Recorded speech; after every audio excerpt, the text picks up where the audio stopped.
Olá, meus amigos, nesse vídeo de participação de alunos aqui no Detetive City, hoje é a vez do aluno Alex Matos. O nosso aluno Alex Matos, formado aqui pela City, ele também é professor de filosofia, estudante também de teologia.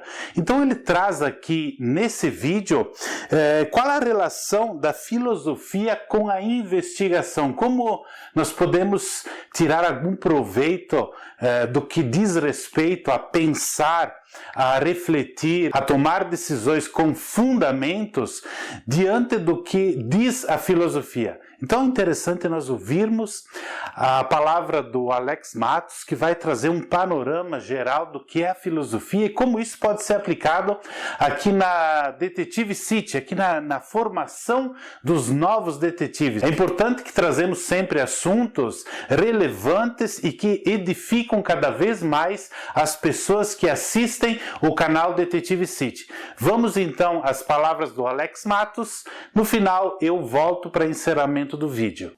Olá, meu nome é Alex Matos, sou professor de filosofia, também tenho formação em teologia, sou escritor e fui aluno do curso CIT, Central de Inteligência e Treinamento. E recebi o convite, o ilustre convite do professor Orley Carraro para estar gravando um vídeo trazendo a temática sobre a relação que possa ter a filosofia com a investigação.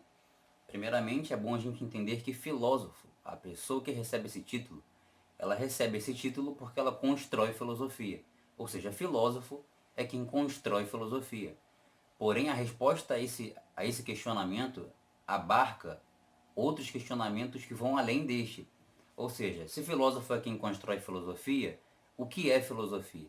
Esse questionamento sobre o que é filosofia, ele é muito antigo, e embora hajam algumas respostas para o que vem a ser filosofia, nenhuma delas são satisfatórias. E não há um consenso acerca do que seja filosofia, mas existem características próprias da filosofia que há um consenso acadêmico, científico, entre os filósofos e estudiosos, que essas características são próprias da filosofia. Então a gente pode sem medo tratar sobre essas características, tendo certeza de que há um consenso sobre a sua realidade, sobre a sua veracidade. E uma dessas características é a capacidade de não aceitar por verdadeiro nada sem antes questionar essa coisa. Por quê? Porque os nossos sentidos, a percepção que a gente tem das coisas através dos nossos sentidos, não é que elas são irrelevantes, elas são passíveis de erro. E porque elas são passíveis de erros, os nossos sentidos, as sensações são passíveis de erro, e por isso nós não podemos acreditar nelas logo assim que percebemos. Existiu um filósofo chamado René Descartes.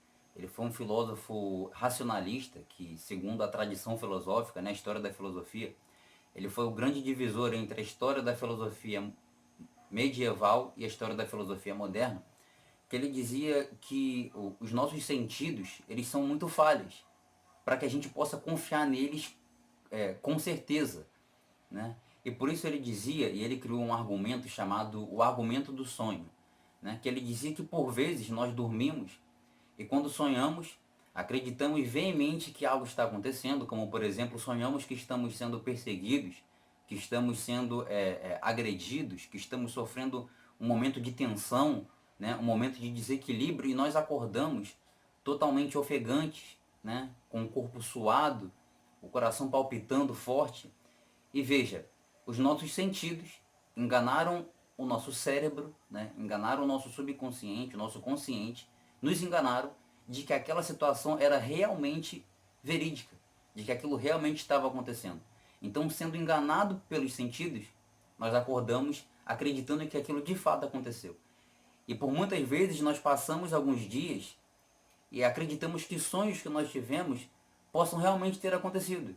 Então, por exemplo, às vezes você sonha que você está entregando uma chave para o seu filho, uma chave para a sua esposa, para o seu marido, para alguém, e durante a semana você fala para a pessoa, e aí, guardou a chave? Ou aborda o assunto, Você toca no assunto e a pessoa fala, que chave? Aí você vai falar, rapaz, eu estava sonhando e achei que era realmente verdade, achei que isso realmente tinha acontecido. Ou seja, esse filósofo René Descartes, ele traz para a gente uma situação em que os nossos sentidos nos enganam. É como a refração, você põe uma colher dentro de um copo de água E a sua visão, que é um dos seus sentidos, te engana de que aquela colher está torta. Mas aquilo ali é só uma sensação falsa, é um engano, porque aquela colher não está torta. É a refração que faz a colher parecer estar entortada. Ou seja, os nossos sentidos nos enganam. E o filósofo, para poder tornar essa questão mais expressiva, ele faz o questionamento. Será que nós realmente estamos aqui? Quem te garante que você não está sonhando? Quem te garante que você realmente está assistindo esse vídeo e não está tendo um sonho? Né? Então ele faz esse questionamento para o quê? Para trazer para a gente, embora hajam características do sonho que são muito diferentes da realidade, que faz a gente acreditar que a gente está acordado ou não, né? Mas a ideia do filósofo é fazer a gente se questionar sobre a veracidade dos sentidos, se realmente nós podemos confiar neles sem questionar antes. E qual a importância que isso tem para a filosofia? A importância que isso tem para a filosofia, para a investigação, né? A importância que a filosofia tem para a investigação nesse sentido é de que nós não podemos acreditar no primeiro momento aquilo que os nossos sentidos nos apresentam. Porque os nossos sentidos podem nos apresentar algo e nós não podemos imediatamente concluir deles uma verdade. Né? Então você pode estar num caso de investigação, numa situação em que tudo contribui, tudo colabora, os seus sentidos te apontam aquilo, de que aquela situação corre para tal sentido, aquela pessoa é a culpada, aquele ali é inocente, e os seus sentidos podem te enganar.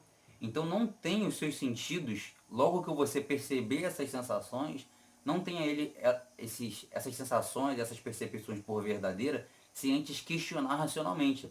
E esse filósofo, ele tem uma frase muito conhecida, que é cogito ergo sum, ou seja, penso, logo existo. E por que ele fez isso? Ele decidiu questionar todas as coisas. E questionando todas as coisas, ele se pegou pensando.